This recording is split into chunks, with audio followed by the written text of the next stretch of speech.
پاس آیا تھا، لیکن تم اور امیر معاویہ دونوں بیٹھے تھے، کچھ تخلیہ میں بات کر رہے تھے، اور میں نے دیکھا آپ کا بیٹا عبداللہ بھی آپ کے دروازے پر کھڑا تھا۔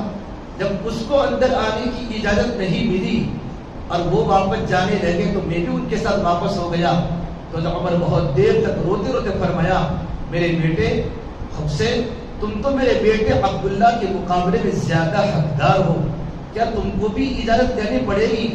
آج ہمارا جو مقام امت کے اندر ہے، ایک تو اللہ تبارک و تعالیٰ کی طرف سے ہے، اور نمبر 2 تمہاری برکتوں کی وجہ سے ہے، تمہارے نانا کی برکتوں کی وجہ سے اللہ نے ہمیں مقام دیا ہے۔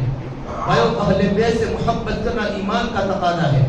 ایک مرتبہ آپ صلی اللہ تبارک و تعالیٰ علیہ وسلم حضرت فاطمہ کے گھر پر تشریف لے گئے تو دیکھا حضرت فاطمہ بھی رو رہی ہے، علی بھی رو رہے ہیں۔ پوچھا تم دونوں کیوں روتے ہو؟ کہ یا رسول اللہ، حسن حسین دونوں بیمار ہو چکے ہیں، 4-5 سال کے بچے تھے۔ آپ نے کہا اس میں رونے کی کیا بات ہے؟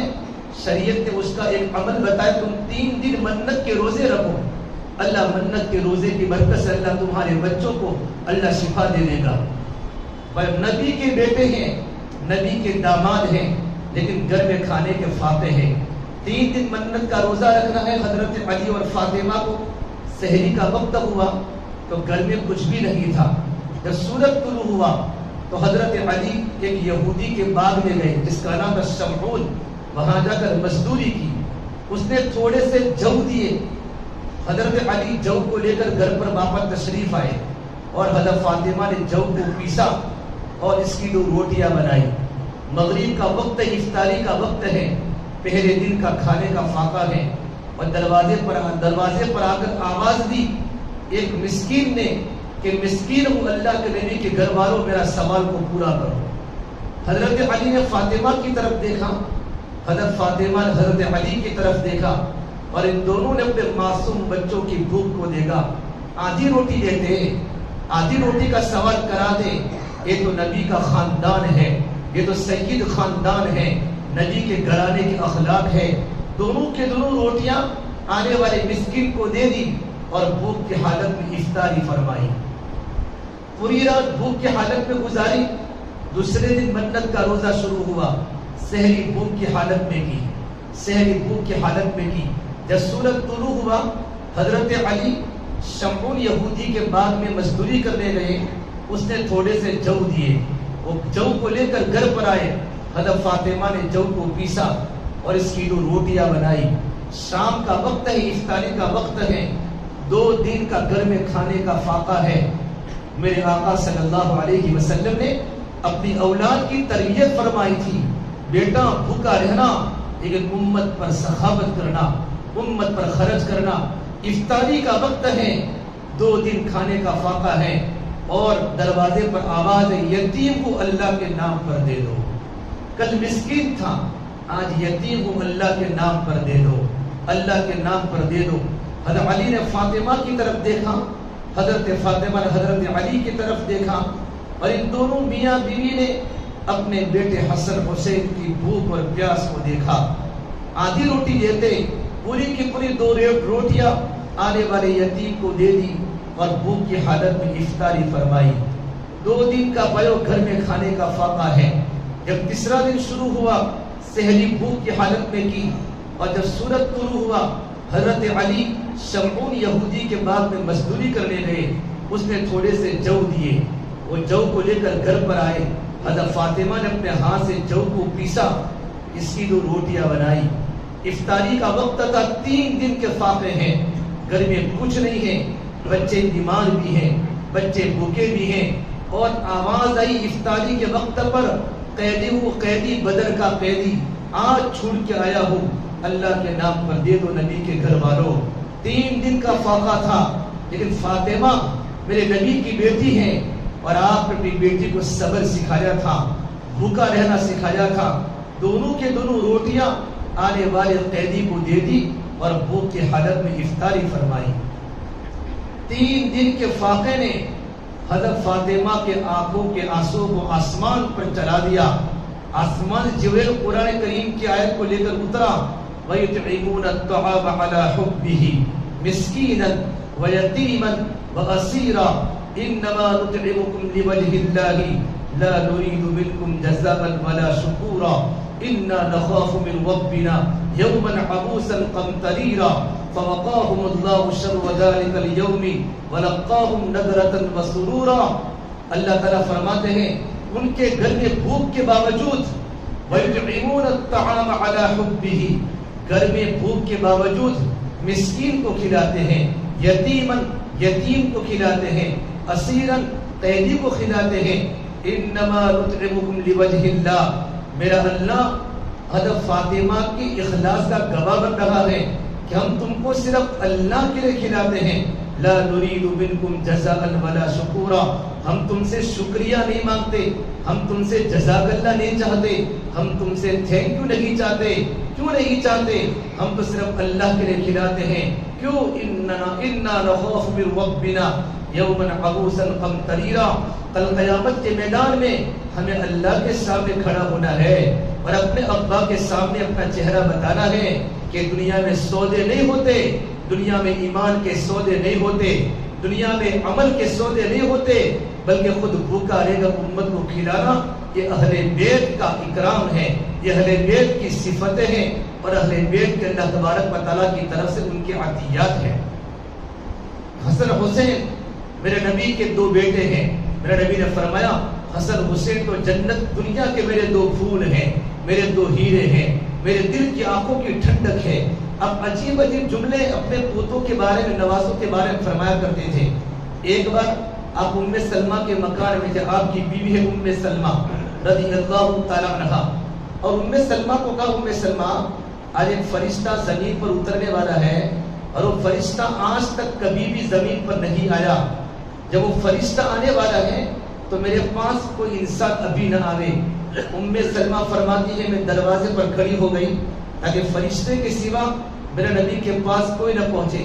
میں دروازے پر کھڑی تھی, حضرت حسین رضی اللہ تعالیٰ عنہ چھوٹے سے بچے روتے روتے میرے پاس آ گئے کہ مجھے نانا کے پاس جانا ہے. تو میں نے دروازہ کھول دیا اور حضرت حسین روتے روتے نانا کے پاس چلے گئے, اللہ کے نبی کے پاس چلے گئے. تھوڑی دیر کے بعد میں نے دیکھا کہ اللہ کے نبی صلی اللہ تبارک و تعالیٰ علیہ وسلم زور زور سے رو رہے ہیں اور آپ کی رونے کی آواز میرے کانوں میں آئی. میں نے دروازہ کھولا تو میرے نبی اپنے بیٹے حسین کو یوں لپٹ کے رو رہے ہیں اور آپ یوں کر کے رو رہے ہیں. آپ کا چہرہ ہل رہا ہے, کپ کپاتا بدن, آپ رو رہے ہیں. پوچھا یا رسول اللہ آپ حسین کو لپٹ کے کیوں روتے ہیں؟ آپ پر کیا غم کا پہاڑ آیا, آپ پر کیا مصیبتیں ٹوٹی ہیں؟ کہا اے ام سلمہ ابھی فرشتہ میرے پاس آیا تھا اور اس فرشتے نے مجھے کہا یا رسول اللہ یہ آپ کا بیٹا حسین ہے, اس کو آپ کی امت ایک دن ضرور ذبح کرے گی اور آپ کا بیٹا ذبح ہوگا, اس کا سر تن سے جدا ہوگا. مجھے وہ مٹی بھی بتا کر گئے ہیں جس مٹی میں اس کے خون کو بہایا جائے گا. میرے بھائیو وہ دین عاشورہ کا دین, کربلا کی سرزمین پر امام حسین شہید ہوئے ہیں. میرے نبی کو دنیا میں پتہ چل چکا تھا کہ میرے بیٹے حسن کو زہر دیا جائے گا اور میرے بیٹے حسین کو کربلا کی سرزمین پر شہید کر دیا جائے گا. اللہ کے نبی کا زمانہ بڑا سکون والا زمانہ. میرے نبی کے بعد صدیق اکبر کی خلافت کا 2 سال کا زمانہ پر امن زمانہ. اس عمر فاروق کا زمانہ 10 سال کا خلافت عمر بالکل پرسکون کا زمانہ. اور عثمان غنی کا تیسرا خلافت کا دور 12 سال اچھا رہا. پھر 12 سال کے بعد عثمان غنی کو شہید کر دیا گیا. یہ اتنی لمبی داستان ہے, پوری رات ہو جاوے. اس کے لیے سننے والے علماء چاہیے یا دیندار مجمع چاہیے تاکہ ان کے دل میں صحابہ کے بارے میں بدگمانی پیدا نہ ہو جائے. عثمان ذی النورین کو شہید کرنے والے غیر نہیں ہیں, عثمان ذی النورین کو شہید کرنے والے مسلمان ہیں. انہوں نے عثمان غنی کو شہید کر دیا تھا. جب ان کی انگلیاں کاٹی گئی تو قرآن کریم پڑھ رہے تھے. آج بھی قسطنطنیہ کے اور ترکی کے لائبریری میں وہ قرآن موجود ہیں, اس پر ان کا خون ابھی بھی خون کے نشانات موجود ہیں. عثمان غنی کی شہادت کے بعد فتنوں کا دروازہ کھل چکا, تلواریں میاروں سے نکل گئی. آج تک وہ تلواریں میاروں میں دوبارہ واپس نہیں پہنچی. اس کے بعد حضرت علی کا دور شروع ہوا. علی نے 4 سال خلافت کی, لیکن 4 سال خلافت کے زمانے میں پورا جنگ کا ماحول بنا اور حضرت علی کے زمانے خلافت میں ایک بارش تبھی زمین فتح نہیں ہوئی. حضرت عمر کے زمانے میں 12 مربع لاکھ تک اسلام کا چرچا ہوا، اسلام کی کرنیں پھیلی، اسلام کا سورج دنیا میں طلوع ہوا۔ لیکن جب فتنوں کا دور شروع ہوا اور قربانیوں کا دور ختم ہوا، حضرت علی کے زمانے میں 4 سال جنگیں چلتی رہی، آپس میں کھانا جنگیاں چلتی رہی، جنگ صفین ہوئی، جنگ جمل ہوئی۔ اس کی بنیاد پر ایک اینچ بھی مسلمانوں کے لیے فتح زمین نہیں ہوئی۔ اس کے بعد ان کو شہید کر دیا گیا۔ عبداللہ ابن ملجم 24 گھنٹے اللہ کا ذکر کرتا تھا، قرآن کی تلاوت کرتا تھا، اس نے حضرت علی کو شہید کیا ہے۔ اور جب حضرت علی کو شہید کر دیا تو عبداللہ ابن ملجم کو پکڑا گیا اور میرے نبی نے فرمایا تھا، اے علی، تیرا قاتل میری امت کا سب سے بڑا بدبخت ہوگا۔ اور آپ نے فرمایا، علی تیری داڑھی خون سے رنگین ہوگی، جب تو شہید ہوگا تیری شہادت کا وقت یہ ہوگا تو تیری داڑھی خون سے رنگین ہوگی۔ حضرت علی کے 4 سال کی خلافت کے زمانے جب فتنے اٹھے ہیں فتنے، تو حضرت علی اللہ کے سامنے یوں فرماتے تھے، اللہ میری داڑھی کب رنگین ہوگی؟ اب تو جینے کی تمنا نہیں ہے، اب تو دنیا مجھے بڑی کڑوی لگتی ہے، میری داڑھی خون سے رنگین کب ہوگی؟ وہی دین آ گیا اور عبداللہ ابن ملجم نے حضرت علی کو شہید کر دیا۔ عبداللہ ابن ملجم کو پکڑا گیا، اس نے کیا کہا، میرے بدن کے ٹکڑے ٹکڑے کر دو لیکن میری زبان کو کبھی مت کاٹنا، میری زبان 24 گھنٹہ اللہ کے ذکر سے تر و تازہ رہی ہے۔ لیکن میرے نبی نے فرمایا تھا، میری امت کا سب سے بڑا بدبخت میرے علی کا قاتل ہوگا۔ حضرت علی کے دنیا سے جانے کے بعد ان کے بیٹے حسن خلیفہ بنے۔ ایک طرف امیر معاویہ ملک کے شام میں حکومت چلا رہے تھے، جنگیں چلتی رہی، لیکن کچھ موڑ بھیڑ کے بعد حضرت حسن نے امیر معاویہ کے ساتھ صلح کر لی، مسئلہ ختم ہو چکا، اسلام دنیا میں پھیلتا رہا۔ امیر معاویہ کے انتقال کے پہلے امیر معاویہ نے اپنے بیٹے یزید کو اپنا ولی عہد بنا دیا کہ میرے بعد خلیفہ میرا بیٹا یزید بنے گا۔ اور یزید پر صحابہ مطمئن نہیں تھے کیونکہ یزید فاسق و فاجر، ہمارا قاسم نانوتوی فرماتے ہیں وہ فاجر تھا، نمازوں کا پابند نہیں تھا، شریعت کا پابند نہیں تھا۔ لیکن امیر معاویہ کو اپنے بیٹے کے حالات سے واقف نہیں تھے کہ میرا بیٹا اس طریقے پر ہے۔ اس کا ظاہر بڑا اچھا تھا، اپنے ابا کے ساتھ رہ کر جنگ کی مہارتوں کو سیکھ چکا تھا اور حکومت چلانے کا انداز سیکھ چکا تھا، تو امیر معاویہ نے اپنے بیٹے کو خلیفہ بنا دیا۔ جب ان کو خلیفہ بنایا تو مدینہ منورہ کے صحابہ کو پتہ چلا، عبداللہ بن عمر، عبداللہ بن زبیر، عبداللہ بن عباس، محمد بن حنفیہ، حضرت حسین ابن علی، جب ان کو پتہ چلا کہ اگر اس طریقے پر اگر خلافت باپ کے بعد بیٹا آتا رہے گا تو اسلام کا زوال ہو جائے گا۔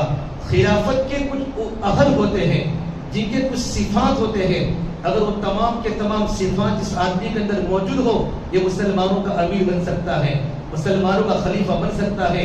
اور یزید کے وقت میں 200 صحابہ دنیا میں زندہ تھے جن کی زندگی تقوی کے ساتھ تھی، وہ راتوں کو رونے والے تھے، جن کے زندگی میں اللہ کی محبت، اللہ کا تعلق تھا، تو وہ اس کا عہد نہیں تھا، تو مدینے کے صحابہ نے انکار کر دیا۔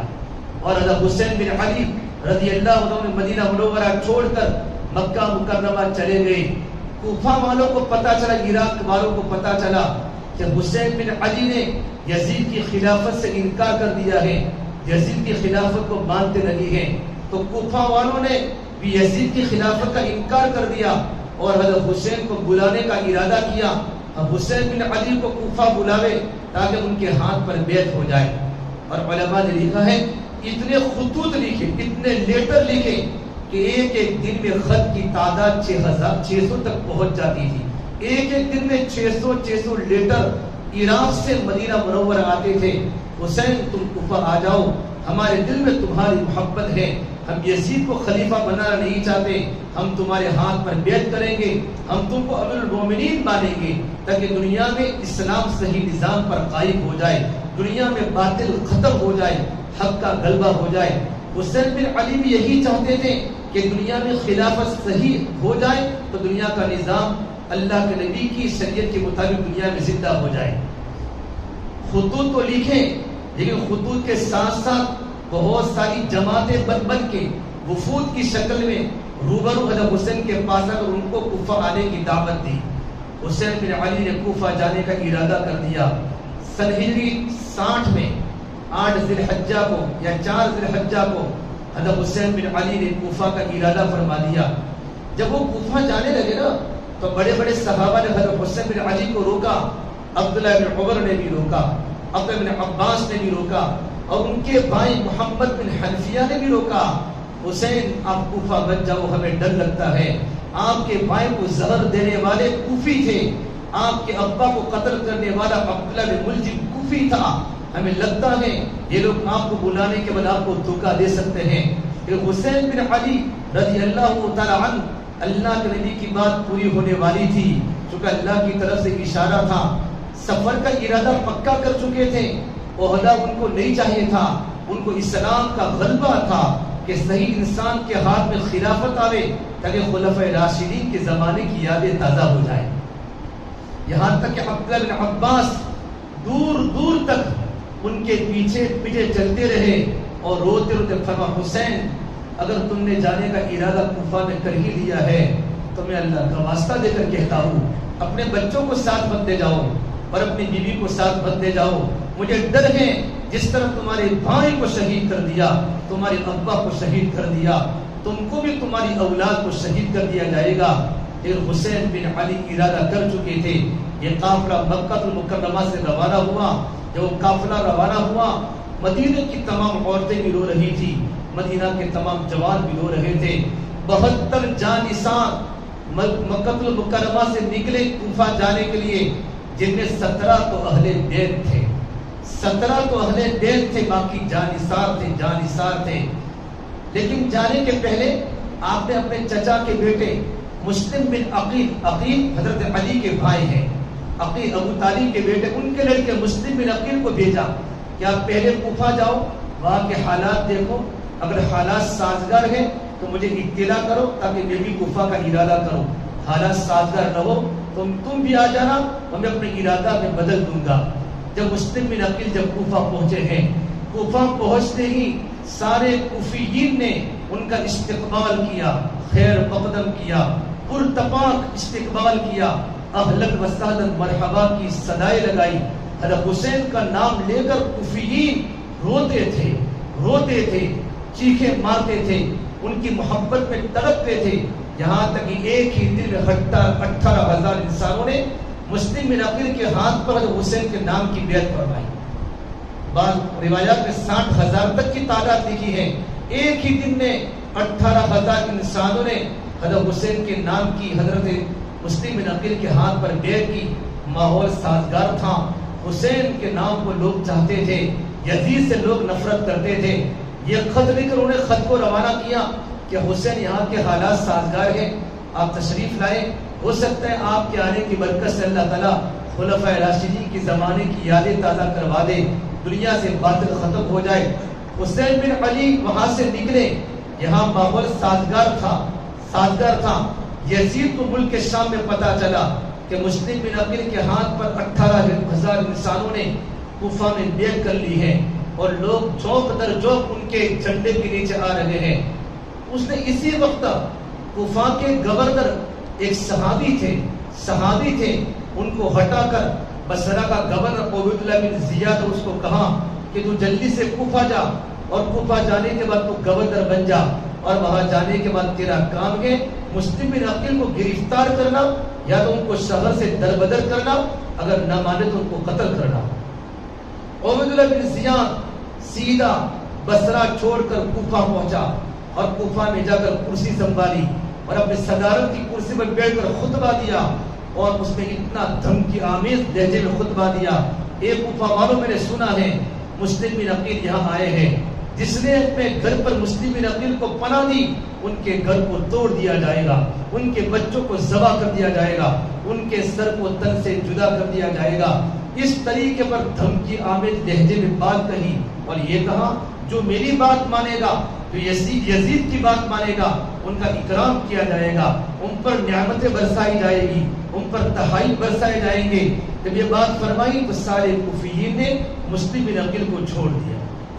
ایک وقت تھا کہ گلی گلی میں حضرت حسین کے نام کے نعرے تھے, 18,000 انسانوں نے ایک دن ان کے ہاتھ پر بیعت فرمائی تھی. اس کے آنے کے بعد دھمکی آمیز خطبے کے بعد حضرت مسلم بن عقیل اکیلے گلی میں چلتے تھے. ان کو کوئی سلام کرنے والا بھی موجود نہیں تھا. حسین بن علی وہاں سے روانہ ہو چکے ہیں. ان کے ذہن میں ہے کہ ماحول سازگار بن چکا ہے. وہ کوفہ کی طرف آ رہے ہیں. یہاں مسلم بن عقیل کو کوئی پناہ دینے والا نہیں, کوئی پوچھنے والا نہیں. یہاں تک کہ عبیداللہ بن زیاد نے قصر شاہی کی بالائی منزل سے ان کے سر کو تن سے جدا کر دیا اور بے دردی کے ساتھ ان کے دھڑ کو زمین پر گرا دیا. مسلم بن عقیل تو شہید ہو گئے. حسینی قافلہ چلتے چلتے مقام قادسیہ پر پہنچا تو ان کو پتہ چلا کہ مسلم بن عقیل کو شہید کر دیا گیا. حضرت حسین نے بہت سوچا اب کیا کروں, واپس جاؤں یا یہاں رہوں. لیکن مسلم بن عقیل کے بھائیوں نے کہا اور ان کے بچوں نے کہا ہم اب جا نہیں سکتے. جہاں ہمارے ابا ہیں وہاں ہم ہیں. یا تو ہم ان کو قتل کریں گے یا تو کچھ شہید ہو کر اپنی جان کو اللہ کے سامنے پیش کریں گے. پورا قافلہ اس کے لیے تیار ہو گیا. اب یہ قافلہ باتیں کر ہی رہا تھا اور ملک شام کی طرف سے حر ابن یزید 1000 کے لشکر کو لے کر وہاں آ پہنچے اور کہا حسین ہم اس لیے آئے, ہم تم سے جنگ کرنے نہیں آئے, بلکہ ہمارا کام ہے کہ تم کو عبیداللہ بن زیاد کے ساتھ تم کو وہاں لے جانا. ہمارا کام ہے تم ان کے پاس چلو اور ان کی باتیں مانو. حسین بن علی نے کہا وہ سارے کے سارے اپنی گوری میں سے خطوط نکالے کہ تم نے ایک خط لکھا تھا, اس میں لکھا تھا حسین تم آ جاؤ کوفہ. ہم تمہاری نام لے لے کر کہا یہ خط لکھنے والے یہ بھی ہیں, یہ خط لکھنے والے یہ بھی ہیں. آج تم مجھے بلانے کے بعد میرا انکار کرتے ہو, میرے ساتھ دغا بازی کرتے ہو. میں آیا نہیں ہوں, بلایا گیا ہوں. روتے روتے خطبہ دیا لیکن کسی نے ایک بھی نہ سنی. حر بن یزید نے کہا مجھے کچھ پتہ نہیں تمہارے خطوط کا اور تمہاری وفود کا, بس مجھے تو امیر کی تابعداری کرنی ہے کہ میں تم کو عبیداللہ بن زیاد کے پاس لے جاؤں. حر بن یزید اچھا آدمی تھا لیکن وہ اب یزید کے حکم کا پابند تھا. تھوڑی ہی مدت کے بعد عمر بن سعد جو سب وقاص کا بیٹا ہے, عمر بن سعد وہ 3000 کے لشکر کو لے کر آ گیا اور کہا حسین میں تمہارے پاس آیا ہوں اور اوپر سے حکم ہے میں تم کو چٹکل میدان کی طرف لے جاؤ جہاں پانی کا بوند بھی آپ کو نہ ملے. حسینی قافلے کو گھسیٹتا ان کو اس جگہ پر لے گیا جہاں بالکل پانی بھی نہیں تھا, بستی بھی نہیں تھی, دریائے فرات بھی نہیں تھا. اس وقت عمر بن سعد کے سامنے حسین بن علی نے خطبہ دیا, اے لوگوں تم اللہ سے ڈرو, میں اللہ کے نبی کا نوازا ہوں. میرے نبی مجھے یہاں بھی چنتے تھے, مجھے یہاں بھی چنتے تھے, مجھے یہاں بھی چنتے تھے, مجھ سے محبت فرماتے تھے. پھر کہا اگر میں تمہارے سامنے 3 باتیں پیش کرتا ہوں تو میں 3 باتیں اپنے سردار عبیداللہ بن زیاد کے پاس جا کر لکھ دو. پہلی بات میں یہ کہنا چاہتا ہوں کہ جہاں سے میں آیا مجھے وہاں سے واپس لوٹا دو. میں مکہ المکرمہ واپس چلا جاؤں, میں یہاں کوئی جنگ کرنے نہیں آیا. اگر میں جنگ کرنے آتا تو اپنے بچوں کو ساتھ میں لے کر کیوں آتا. مجھے وہاں سے جہاں سے وہاں واپس بھیج دو. نمبر 2 مجھے اسلامی سرحدوں پر چھوڑ دو, اسلامی سرحدوں پر, تاکہ وہاں لڑتا اللہ کے راستے میں شہید ہو جاؤں.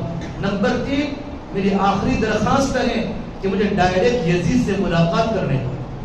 جس طرح میرے بھائی حسن نے امیر معاویہ سے ملاقات کر کے مصالحت کر دی, سمادات کر دیا تھا, میں بھی چاہتا ہوں کہ میں یزید سے ملاقات کر کے کوئی حل کی شکل نکالوں, کوئی مسئلے کا حل نکالوں. عمر بن سعد بڑے خوش ہو گئے, چلو جنگ ختم ہو جائے گی, مسئلہ حل ہو جائے گا. یہ بات کو لے کر عبیداللہ بن زیاد کے پاس پہنچے. عبیداللہ بن زیاد کے پاس شمر دل جوشن بیٹھا ہوا تھا. اس بدبخت لعین نے یہ کہا کہ آپ عمر بن سعد کی بات کو نہ مانے. میں دیکھ رہا ہوں کہ عمر بن سعد اور حسین بن علی دونوں دن میں کتنی مرتبہ بیٹھے بیٹھے باتیں کرتے ہیں. عمر بن سعد کے بارے میں مجھے شک ہے. آپ تو یہ حکم بھیجیں کہ بس آپ کی ذمہ داری ہے یزید کے ہاتھ پر بیعت ہو جائے, تمہاری کوئی شرط منظور نہیں کی جائے گی. عبیداللہ بن زیاد شمر کے مشورے سے پھر خط کا جواب دیا ہے, تمہاری کوئی شرط قبول نہیں کی جائے گی, بلکہ تمہارا کام یزید کے ہاتھ پر بیعت کرنا. میرے بھائیو یوں کرتے کرتے دو محرم الحرام کے لوگ کوفہ پہنچ گئے اور کوفہ پہنچنے کربلا میں پہنچ گئے, اور 9 محرم الحرام کو 72 کا قافلہ ہے، اس میں تو اہل بیت 17 ہے۔ حضرت علی کے 6 بیٹے ہیں، ابو بکر بن علی، عثمان بن علی، عبداللہ بن علی، محمد بن علی اور حسین بن علی۔ حضرت حسن کے 3 بیٹے ہیں، عبداللہ بن جعفر کے 2 بیٹے ہیں، حضرت ابھی جو شہید ہوئے مسلم بن عقیل کے بھی 2 بیٹے ہیں۔ یوں کہ 17 اہل بیت میں سے تھے، باقی جانثار تھے۔ 9 محرم الحرام کو عمر بن سعد لشکر لے کر جنگ کرنے آ گیا اور ان کے پانی کو بند کر دیا گیا، پانی کا ایک قطرہ ان کو نہیں ملتا تھا، پانی بند کر دیا گیا۔ تو ان کے بڑے لڑکے عباس علمبردار نے کہا، عباس بن علی حضرت حسین کے بھائی نے کہا، بھائی جان یہ ابھی جنگ کرنے کا ارادہ کر رہے ہیں۔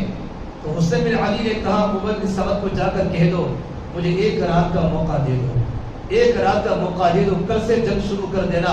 ان لوگوں نے مشورہ کر کے 1 رات کی مہلت دے دی۔ پھر حضرت حسین بن علی نے اپنے قافلہ والوں کے سامنے تقریر فرمائی، اے قافلے والوں، آج 9 محرم الحرام ہے، ان لوگوں کے نشانے پر صرف میں اکیلا ہوں، تم اپنے اپنے وطن میں چلے جاؤ، مدینہ منورہ چلے جاؤ۔ تو یہ جب تقریر فرمائی تو قافلے والے رونے لگے، کہا نہیں چچا جان، نہیں بھائی جان، ہم تو تمہارے ہاتھ ساتھ رہیں گے، ہم بھی ذبح ہو جائیں گے، لیکن یہاں سے ہم کبھی نہیں ہٹیں گے۔ اور پھر کہا، مجھے اللہ کے نبی نے خواب میں اگر کہا ہے، حسین بن علی نے فرمایا کل ہماری افطاری ساتھ میں ہوگی، کل شام کا کھانا ہمارے ساتھ میں ہوگا۔ یہ جملے سننے کے بعد حضرت علی کی لڑکی زینب رونے لگی۔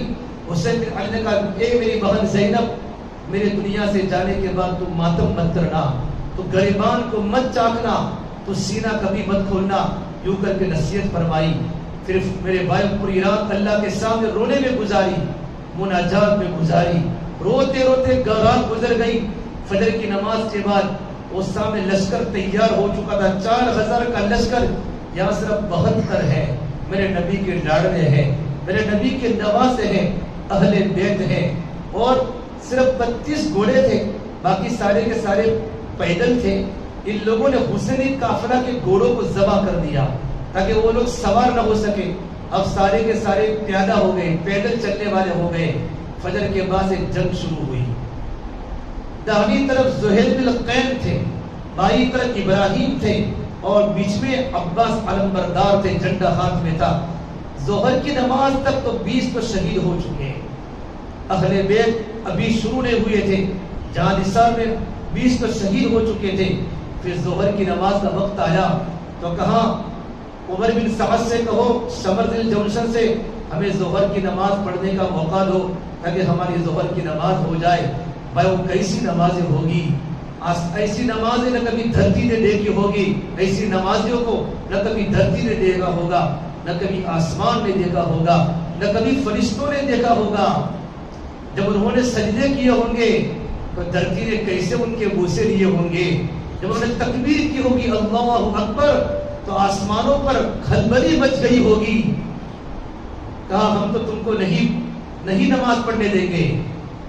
تو حسین نے فرمایا، آدھے نماز پڑھو آدھے جنگ کرو، آدھے نماز پڑھو آدھے جنگ کرو۔ اور میرے بھائیوں، انہوں نے تلواروں کے سائے میں ظہر کی نماز ادا کی ہے، امت کو پیغام دیا ہے۔ ایسے وقت میں بھی نماز نہیں چھوٹا کرتی کہ نماز نہیں تو اسلام اس کا کوئی حصہ نہیں ہے، زندگی میں نماز نہیں تو اسلام اس کا کوئی حصہ نہیں۔ پھر ظہر کی نماز کے بعد سب سے پہلے سارے کے سارے شہید ہو چکے، اب صرف اہل بیت باقی رہے۔ اہل بیت میں سب سے بڑے عباس علمبردار، جن کے ہاتھ میں جھنڈا تھا، کہ ابا جان، میں اپنے سامنے تم کو ذبح ہوتے ہوئے دیکھ نہیں سکتا، میں چاہتا ہوں پہلے میں چلا جاؤں اور میں اللہ کے نام پر قربان ہو جاؤں۔ عباس علمبردار شیر کی طرح جھپٹے، لیکن چاروں طرف دشمن کے نرگے میں آ کر انہوں نے ان کو شہید کر دیا۔ حسین بن علی نے عباس علمبردار کو اٹھایا اور ایک جگہ پر سلا دیا، یوں کر کے ایک ایک کر کے کٹتے گئے، ذبح ہوتے گئے، یہاں تک کہ حسن کے بیٹے قاسم یہ سب سے خوبصورت صحابی ہے، تمام حسینی قافلے میں سب سے خوبصورت نوجوان تھے۔ وہ جب تلوار کو لے کر مقابلہ کرنے گئے تو ان کا بایاں ہاتھ کسی نے کاٹ دیا تو فوراً گر کر کہا واہ اماں، اے میرے چچا۔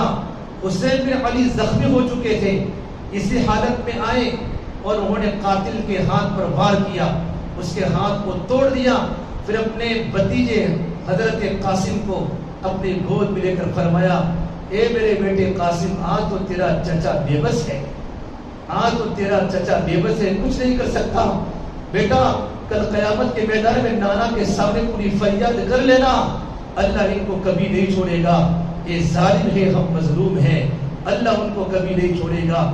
سب شہید ہو گئے، سب قتل ہو چکے، صرف حسین بن علی باقی ہیں، تو انہوں نے اسی وقت اپنا چھوٹا بیٹا علی اصغر عبداللہ کو بلایا خیمے میں سے، خیمے میں عورتیں تھی، مستورات تھی، کہا عبداللہ کو لاؤ، حسین بن علی زخمی ہو چکے ہیں، 32 تو نیزوں کے زخم تھے اور 34 تو تلواروں کے زخم تھے، بدن خون سے لثپت تھا، اپنے بیٹے عبداللہ کو بلایا اور عبداللہ کو یوں کر کے چومنے لگے، آخری دیدار کرنا تھا، اب جام شہادت نوش فرمانا تھا، عبداللہ کو لے کر بیٹھے ہی تھے اور اچانک ایک کوفی ابن الموقت نے یوں کر کے تیر مارا، سیدھا عبداللہ کے گلے پر وہ تیر لگ گیا اور ایک چھوٹا سا معصوم بچہ بھی مرجا گیا، پورا کا پورا خون حسین بن علی کے ہاتھ میں آیا، لبالب خون سے تر بتر ہو گئے ان کے ہاتھ، اور خون سے یوں کر کے بھر کے اللہ کے سامنے یوں کہا یا اللہ تو راضی ہے تو میں راضی ہوں، یا اللہ تو راضی ہے تو میں راضی ہوں، یا اللہ تو میرا امتحان لینا چاہتا ہے، تو میرا امتحان لینا چاہتا ہے، یوں کر کے حضرت حسین بن علی کے آنکھوں میں آنسو آ گئے اور چھوٹا بیٹا بھی شہید ہو گیا۔ اب حسین بن علی اکیلے ہیں، کوئی نہیں چاہتا کہ ان کو کون قتل کرے اور ان کے قتل کا ذمہ کون لے، تو سمر جوشن نے کہا تمام کے تمام ساتھ میں یکبار کے اوپر حملہ کرو تاکہ ان کا نام و نشان تک مٹ جاوے، تو خولہ ابن یزید اصبحی دوڑا اور اس نے حسین بن علی کے بایاں ہاتھ پر تلوار ماری، ان کا بایاں ہاتھ کٹ گیا، وہ یوں کر کے پیچھے جانے لگے نا تو انس ابن نخعی نے، عمر بن انس نخعی نے زور سے نیزہ مارا، حسین بن علی زمین پر گر گئے، پھر اس کے بعد خولہ نے حضرت حسین بن علی کے سر کو تن سے جدا کر دیا اور پورا 72 کا قافلہ اللہ کے راستے میں کرب و بلا کی سرزمین پر، کربلا کی دھرتی پر جام شہادت نوش فرمایا، خون سے تربتر ہیں، ان کے خیمے کے اندر مستورات رو رہی تھی، اندر سے رونے کی آوازیں آ رہی تھی، زین العابدین چھوٹے سے بچے تھے، جب وہ خیموں کو لوٹنے لگے کوفی تو زین العابدین دکھ گئے، بالکل چھوٹے سے بچے بیمار تھے، تو سمر جوشن نے تلوار یوں کر کے قتل کرنے کا ارادہ کیا، تو کسی نے کہا بچہ بیمار ہے چھوڑ دو، اللہ نے اس کے دل میں بات ڈال دی، اس نے چھوڑ دیا، اللہ کو یہ نسل بچانا تھا، اللہ سید نسل کو بچانا چاہتا تھا، آج دنیا میں جتنی بھی سید نسل ہیں یہ زین العابدین رضی اللہ عنہ کی برکت ہے۔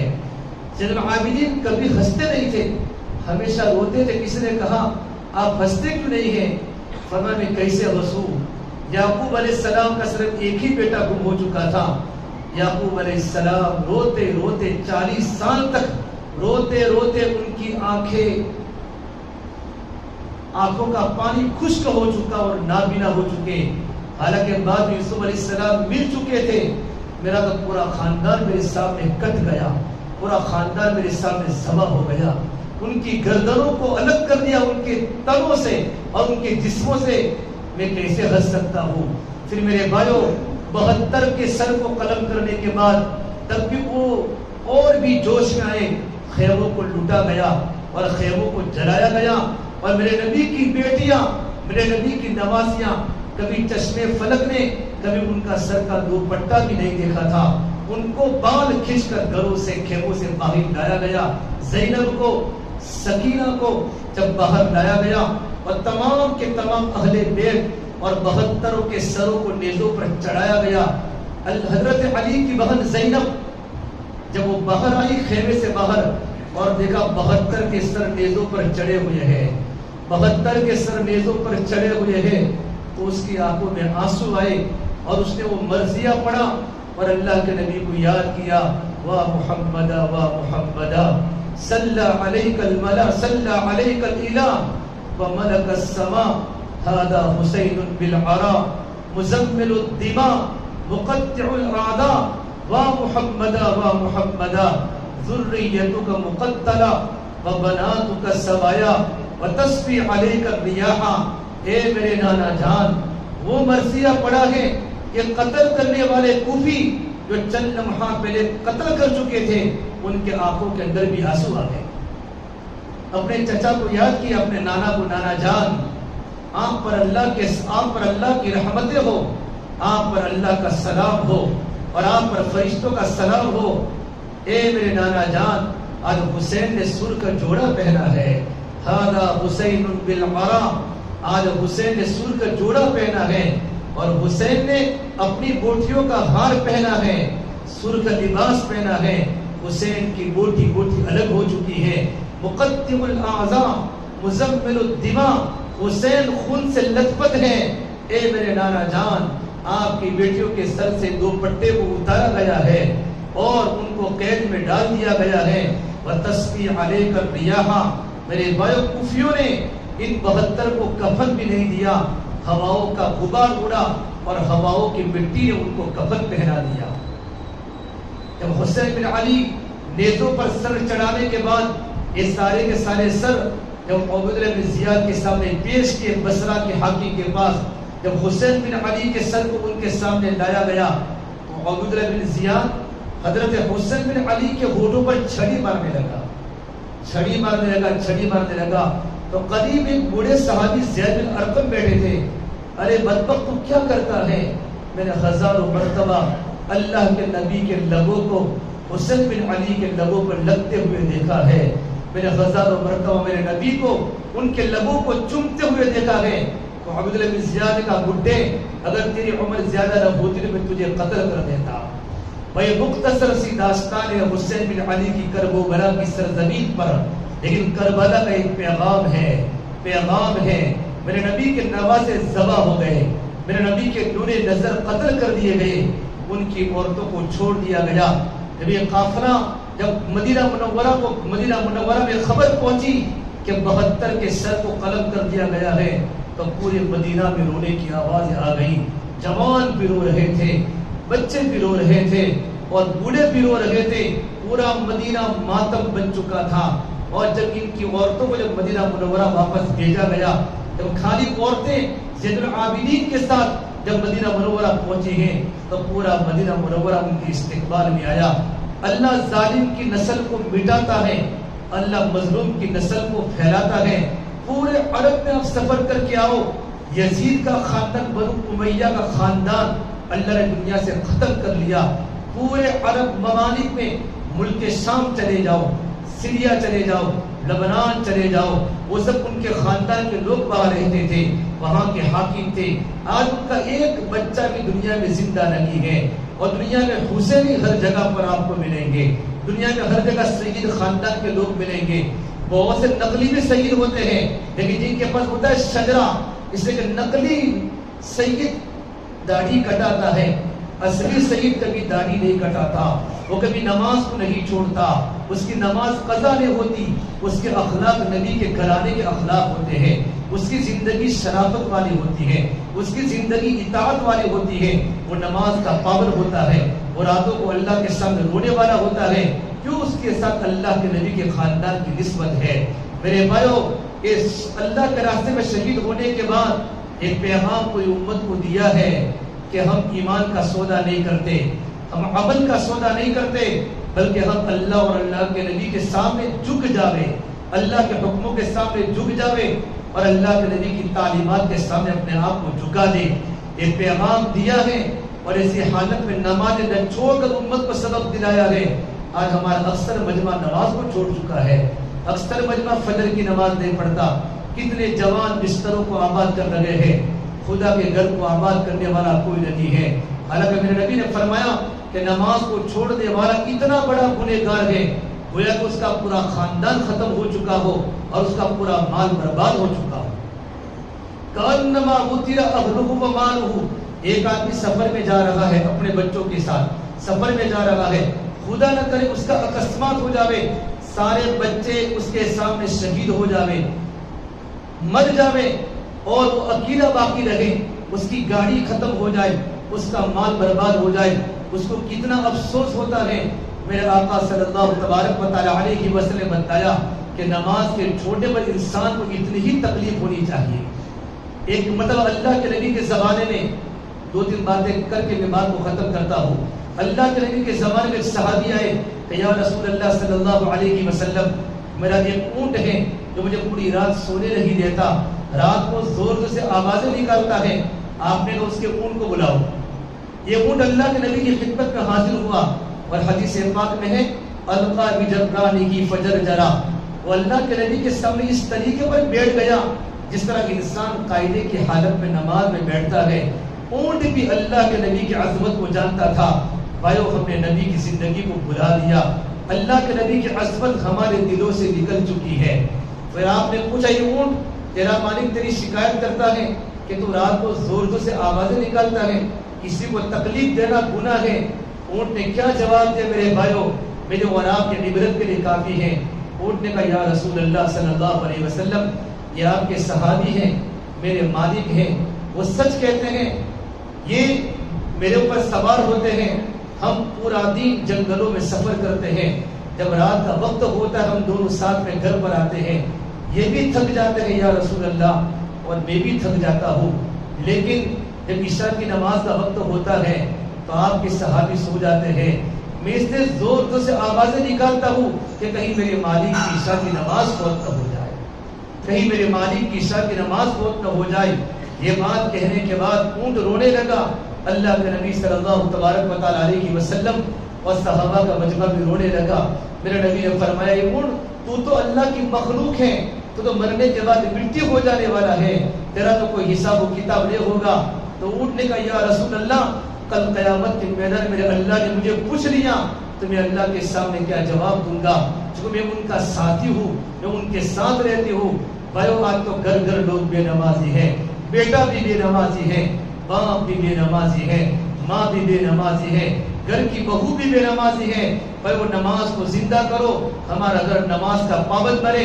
اللہ نے قرآن کریم میں کہا ہے نبی جی اپنے گھر والوں کو نماز کا حکم کرو اور خود بھی نماز پر جمو، وَأَمُرْ أَهْلَكَ بِالصَّلَاةِ وَاسْتَبِرْ عَلَيْهَا لَا نَسْأَلُكَ رِزْقًا، اپنے گھر والوں کو نماز کا حکم کرو اور خود بھی نماز کے پابند بنو، ہم آپ سے روزی کا سوال نہیں کرتے۔ بھائی روزی تو اللہ تبارک و تعالیٰ دیتا ہے، یا نماز اور روزی سمجھ میں نہیں آتی کہ اکثر انسان نماز کو روزی کی بنیاد پر چھوڑتا ہے۔ نماز کا وقت ہوتا لیکن دکان کا شٹر بند نہیں ہوتا۔ اللہ کے واسطے آج سے ارادہ کر کے جاؤ میرے بھائیو، زندگی موت کا کوئی بھروسہ نہیں ہے، زندگی موت کا کوئی بھروسہ نہیں ہے۔ میرے نبی صلی اللہ تبارک و تعالی علیہ وسلم نے ابو ذر غفاری کو فرمایا اے ابو ذر کشتی مضبوط بنا لو، دریا بڑا گہرا ہے، اور اے ابو ذر کمر کو ہلکی رکھو، پل صراط بڑا کٹھن ہے، اور اے ابو ذر توشہ ساتھ لے لو، منزل بڑی دور ہے۔ یہ اللہ کے راستے میں نکلنا ہمارے عمل کا توشہ ہے، قرآن کی تلاوت ہمارے عمل کا توشہ ہے، نمازوں کی پابندی ہمارے عمل کا توشہ ہے، اپنی زندگی کو سنت شریعت پر ڈالنا ہمارے عمل کا توشہ ہے۔ توشہ ساتھ لے لو، منزل بڑی دور ہے، اور یہ ابو ذر عمل کو خالص کر لو، پرکھنے والا بڑا ہوشیار ہے، پرکھنے والا میرا اللہ ہے جو آسمان کے اوپر کو جانتا ہے، جو آسمان کے نیچے کو جانتا ہے۔ کالی چوٹی کالی پہاڑ پر چلے تب بھی اس کی فریاد کو بھی سنتا ہے، اس کی غذا کو بھی جانتا ہے۔ اس اللہ سے میرا اور آپ کا سامنا ہوگا، اور میرے نبی نے فرمایا جیسی زندگی گزارو گے ویسی موت آئے گی، اور جیسی موت آئے گی ویسے قبر سے اٹھائے جاؤ گے۔ بھائیو، ہم نے لاک ڈاؤن میں دیکھا اللہ کی طرف سے وبا آئی تھی، ہزاروں نوجوان ہمارے سامنے قبروں کے حوالے ہو گئے، ان کے دل میں بڑی تمنائیں تھی، ہم یہ کریں گے، ہم یہ کریں گے، ہم یہاں جائیں گے، وہاں جائیں گے، ان کی امید خاک میں مل گئی۔ آج وہ قبروں کے پیون بن گئے۔ کتنے جوان لڑکے ماں باپ کے بغیر رہ گئے، کتنے ماں باپ اولاد کے بغیر رہ گئے، ان کی عیدیں اپنے ماں باپ کے بغیر ہوئی۔ اللہ نے مجھے اور آپ کو تندرستی دی ہے، اللہ نے ہماری زندگی کو بچایا ہے. یہ تندرستی کی نعمت کی قدر کر کے اللہ تعالیٰ کے عبادات میں لگاوے, اللہ کے دین کی محنت میں لگاوے, راتوں کے رونے میں لگاوے, ہماری زندگی میں سنتیں آوے, ہماری زندگی میں اللہ کی محبت آوے, اللہ تعالیٰ کا تعلق آوے. پھر دیکھو میرا اللہ ہم سے کیسے راضی ہو جاتا ہے. اللہ کو راضی کرنا یہ ہماری زندگی کا مقصد ہے. میرے بھائیو, اٹھتی جوانیاں مت دیکھو, اٹھتے جنازے دیکھو, شادی کی بارات مت دیکھو, موت کے ماتم دیکھو. ہم سب کو مرنا ہے اور ہم سب کو قبر میں جانا ہے. ایک دن اللہ کے سامنے حساب دینا ہے. آج کتنے جوان قبروں کے حوالے ہو گئے. قبرستان کے پاس سے ہمارے جوان لڑکے گزرتے ہیں, ان کو پتہ ہے ہمارے ابو کی قبر ہے, ہماری امی کی قبر ہے, دادا کی قبر ہے, لیکن کسی کو فاتحہ پڑھنے کی توفیق نہیں ہوتی. ہم نے اپنے بچوں کو دنیا دار بنایا, اپنے بچوں کو دیندار نہیں بنایا. اگر بچے دیندار ہوتے ہیں تو ماں باپ کی دنیا سے جانے کے بعد بچے اپنے ماں باپ کو یاد کرتے. چاروں طرف غفلت کا ماحول ہے, چاروں طرف فتنوں کا ماحول ہے. میرے نبی نے فرمایا, لوگوں نیک عمل کے کرنے میں جلدی کرو, نیک عمل کے کرنے میں جلدی کرو. بادروا بالاعمال الصالحہ تکون فتن, انقریب زمین پر ایسے فتنے آنے والے ہیں قطع اللیل المظلم, اندھیری رات کے ٹکڑوں کی طرح. آپ نے دیکھا بھائی, مغرب کے بعد اندھیرا تھوڑا ہوتا ہے, پھر اندھیرا بڑھ جاتا ہے, پھر پوری رات اندھیری ہو جاتی ہے کہ اندھیرے میں انسان کو پتہ نہیں چلتا کیا گرا ہے. ایسے خطرناک فتنے دلوں پر آئیں گے, انسان کو حق اور باطل کا پتہ نہیں ہوگا. اور فتنے کا یہ نتیجہ ہوگا کہ انسان صبح کے وقت مومن ہوگا, شام کے وقت کافر ہوگا, شام کے وقت مومن ہوگا, صبح کے وقت کافر ہوگا. صحابہ نے پوچھا اللہ کے نبی یہ کیسے ہوگا؟ تو میرے نبی نے فرمایا, انسان دنیا کے پیچھے ایسا لگ جاوے گا کہ دنیا کے بدلے میں دین کو بیچ دے گا, دنیا کے بدلے میں دین کو بیچ دے گا, دنیا کی محبت میں نماز کو چھوڑ دے گا, دنیا کی محبت میں قرآن کی تلاوت کو چھوڑ دے گا, دنیا کی محبت میں دین کی محنت کو چھوڑ دے گا. اس لیے بھائیو, اللہ نے موقع دیا ہے, زندگی کی قدر کر لو, یہ جوانی کی قدر کر لو, یہ بڑھاپے کی قدر کر لو. کل ہی اعلان ہو جائے گا فلاں بھائی ابراہیم کا انتقال ہو گیا, اسماعیل بھائی کا انتقال ہو گیا. موت کے بعد لوگ قبرستان میں رکھنے چلے جائیں گے, لیکن موت کے بعد کوئی کسی کو یاد نہیں کرتا. ہم کتنے اپنے ماں باپ کو یاد کرتے ہیں, ہم کتنے اپنے دادا دادی کو یاد کرتے ہیں. ہم تو بلو اس زمانے میں تھے جہاں دینداری کا ماحول تھا. آج چاروں طرف گندگی کا ماحول ہے, رات کی تنہائیاں ناپاک ہو گئی, نامعلوم کیا کیا موبائلوں پر دیکھا جا رہا ہے. میرا اللہ سب کچھ دیکھتا ہے, اللہ کی صفت علم ہے, اللہ برداشت کرتا ہے, لیکن اللہ کا ایک قانون ہے, اللہ کفر کو برداشت کر سکتا ہے, اللہ بے حیائی کو برداشت نہیں کر سکتا. ایک دن اللہ جھاڑو پھیرے گا, اللہ دنیا میں صفائی چاہتا ہے. اسے بھائیو رات کو اپنی جوانی کو پاک رکھو, اپنی آنکھوں کی بینائی کو پاک رکھو. اللہ کو سب کچھ پتا ہے میرا بندہ کیا دیکھتا ہے. یہ سارے پروگرام اس لیے کرائے جاتے ہیں, یہ بیان سن کر چلے جائے, ہمارا مقصد نہیں ہوتا. زندگی بدلنے کی نیت ہو, اپنی زندگی میں یقین کے آنے کی نیت ہو. اب تو زندگی کو بدلنا ہے. کتنے داڑھی کٹانے والے داڑھی رکھنے والے بن گئے, کتنے ناچنے والے راتوں کو رونے والے بن گئے. یہ اللہ کے دن کی محنت ہے, اللہ نے موقع دیا ہے اپنی زندگی کو بنانا. بھائی دنیا میں کچھ نہیں ہے, دنیا تو دھوکہ ہے.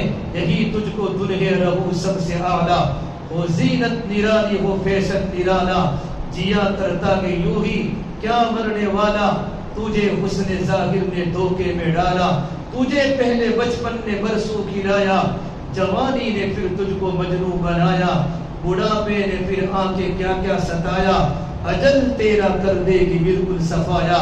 جگہ جی لگانے کی دنیا نہیں ہے, یہ عبرت کی جاگے تماشا نہیں ہے.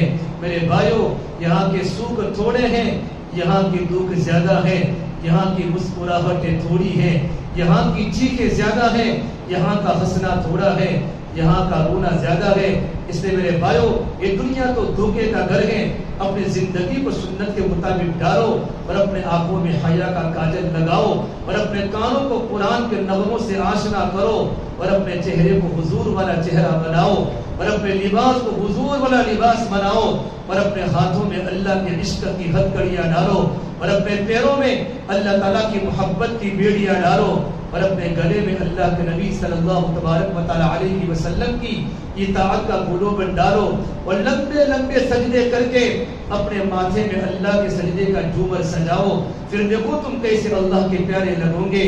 اللہ بھی ہم سے محبت کرے گا, نبی بھی ہم سے محبت کرے گا. اسے بھائیو راتیں ٹھنڈی کی آ رہی ہیں, لمبی لمبی راتیں آ رہی ہے. راتوں کو اللہ کے سامنے اٹھنے کی کوشش کرو. حضرت علی کے شاگرد زرار ابن زورہ کنانی فرماتے ہیں میں نے علی مرتضیٰ کو رات کے وقت دیکھا ہے. قد ارخى الليل صدوره وغارت نجومه يميل في محرابه قابضا على لحيته يتململ كتململ السليم يبكي بكاء الحزين. رات کا اندھیرا ہو جاتا تھا, آسمان پر ستارے طلوع ہو جاتے تھے.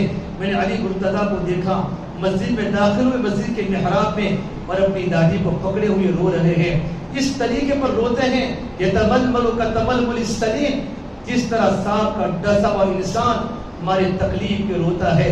جب کی بکا الحزین, اس طریقے پر غمگین ہوتے تھے جس طرح غم کا مارا ہوا انسان ہمارے تکلیف کے غمگین ہوتا ہے.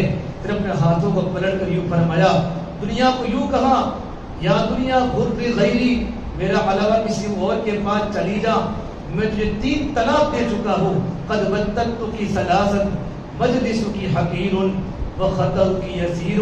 پھر اپنے ہاتھوں کو پلٹ کے فرمایا آہن آہن, ہائے میں کیا کروں, ہائے میں کیا کروں.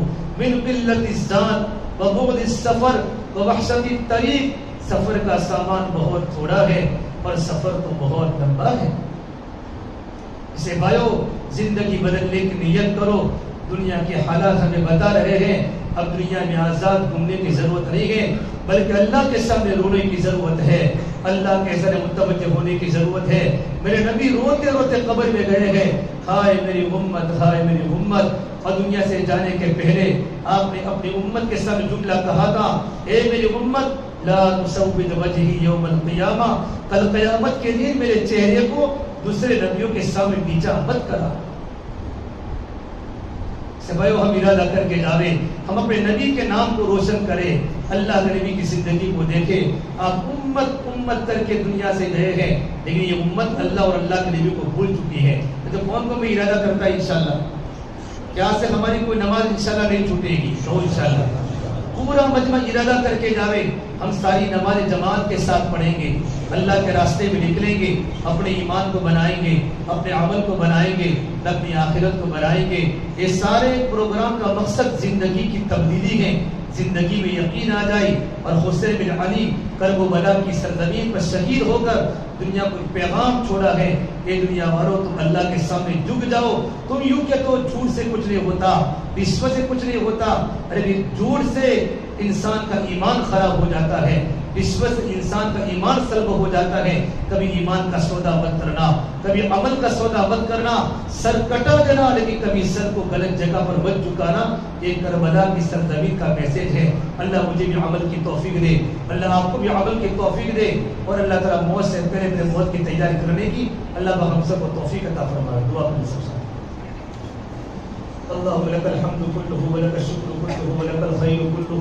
اللهم صل على سيدنا محمد وعلى آل سيدنا محمد وبارك وسلم. ربنا ظلمنا أنفسنا وإن لم تغفر لنا وترحمنا لنكونن من الخاسرين. لا إله إلا أنت سبحانك إني كنت من الظالمين. لا إله إلا الله الحليم الكريم. سبحان الله رب العرش العظيم والحمد لله رب العالمين. نسألك موجبات رحمتك وعزائم مغفرتك والغنيمة من كل بر والسلامة من كل إثم. لا تدع لنا ذنبا إلا غفرته ولا هما إلا فرجته ولا ضرا إلا كشفته ولا دينا إلا قضيته ولا حاجة هي لك رضا إلا قضيتها. يا أرحم الراحمين, يا أكرم الأكرمين, يا راحم المساكين, يا ذا القوة المتين, يا حي يا قيوم برحمتك نستغيث. أصلح لنا شأننا كله ولا تكلنا إلى أنفسنا طرفة عين.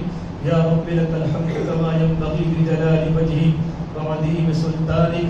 اللهم إنا نسألك العفو والعافية والمعافاة الدائمة في الدين والدنيا والآخرة.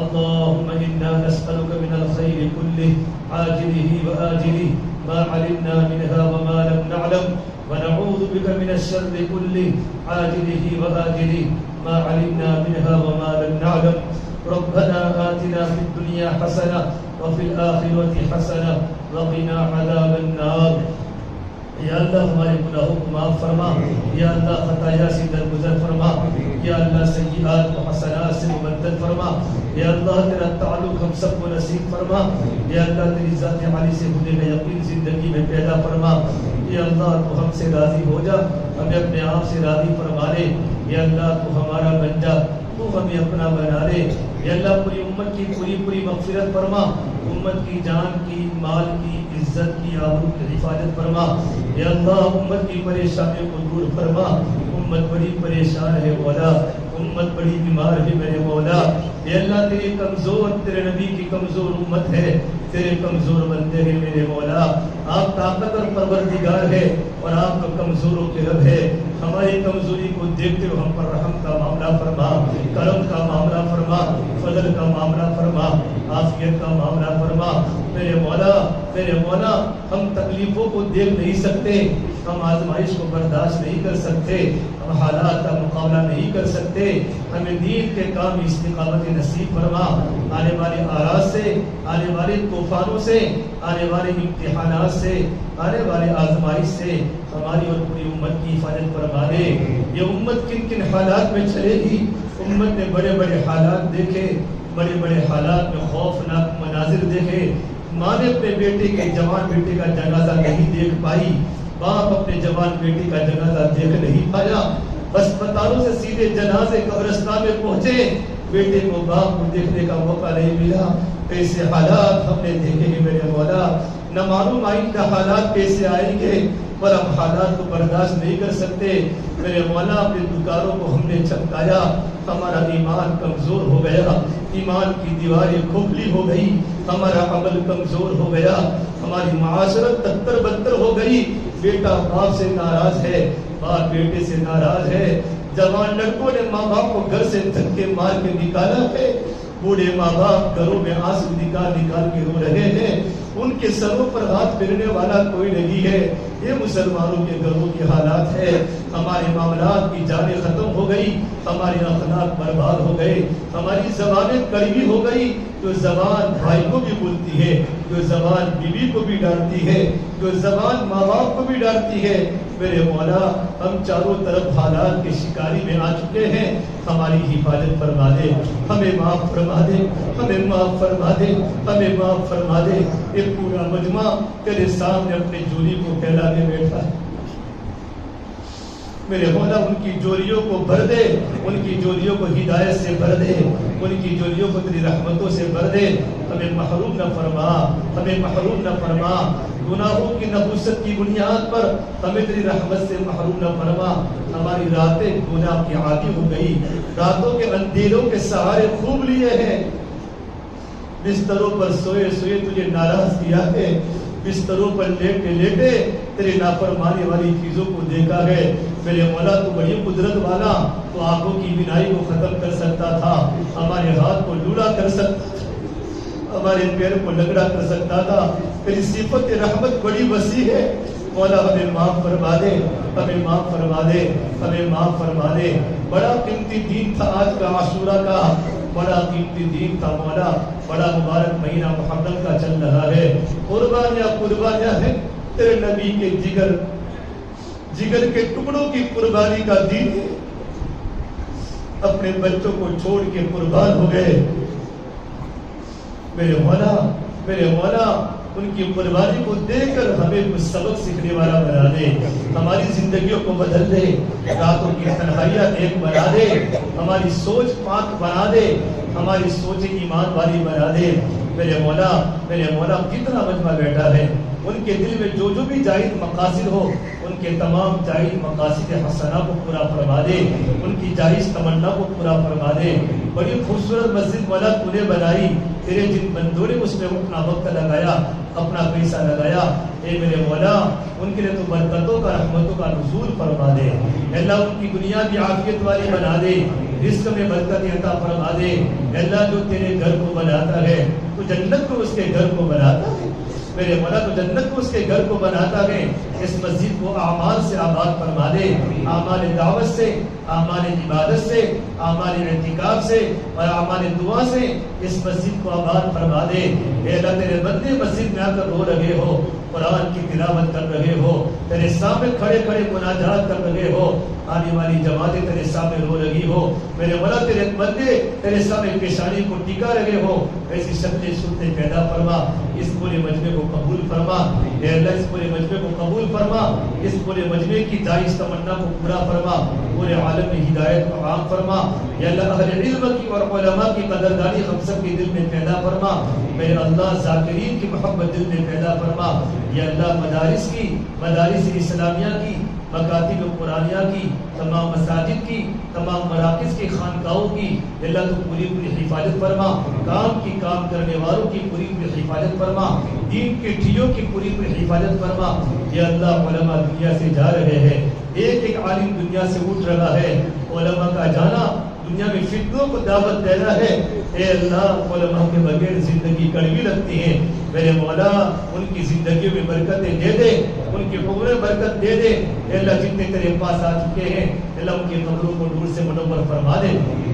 میرے مولا جن لوگوں نے ہمیں دعا کے لیے کہا ہے، جن کا ہم پر حق ہے، جن کے ہم پر احسانات ہیں، اے اللہ ان تمام کی ہر جائز مقاصد حسنات کو پورا فرما دے، ان کے گھرانے کو قبول فرما دے، ان کے خاندان کو قبول فرما دے، ان کے بچوں کو دیندار بنا دے، ان کے بچوں کو دین کے داعی، دین کے علم بردار بنا دے، ان کی صحت میں اے اللہ ان کے رزق میں برکت عطا فرما دے۔ میرے اللہ تیرے پیارے آقا صلی اللہ تبارک و تعالی علیہ وسلم کی سچی پکی محبت ہم سب کے دل میں پیدا فرما دے، ہمیں عاشق رسول بنا دے۔ میرے اللہ تیرے پیارے آقا صلی اللہ علیہ وسلم نے، تیرے نیک بندے انبیاء علیہ السلام نے، صحابہ نے، تابعین نے، بزرگوں نے جتنی خیر کی، بھلائی کی، برکتوں کی دعا مانگی ہے، ہم بھی تیرے سامنے بھلائی کا سوال کرتے ہیں، ہمارے حق میں خیر مقدر فرما۔